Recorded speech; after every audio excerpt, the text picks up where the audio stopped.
દૂધ જાય પણ તમારી વાહ કાંઈ વધે નહીં. તો એવો કોઈ કંસ અત્યારે છે કે હાલો આટલો બધો કપાસ અને હાલો વધતું નથી, તો કંસ તો હોવો જોઈએ કોક.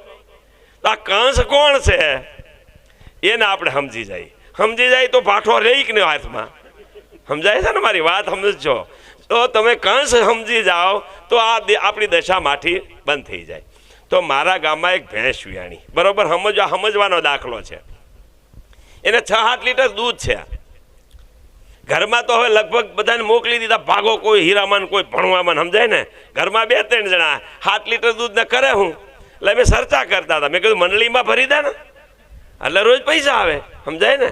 એટલે એને મંડળીમાં ભર્યું. મારા ગામનું દૂધ આખાનું ગાવડકા જાય, આખા શીત કેન્દ્ર ગાવડકા છે અમારું અમરેલીનું, સમજાય ને. તો ગાવડકા જાય. એની એક સાધારણ સભા હતી, હું એમાં ગયો. મેં પૂછ્યું કે આખા જિલ્લાના દૂધનું શું કરીએ છીએ? તો તે પ્રોસેસ નહોતી.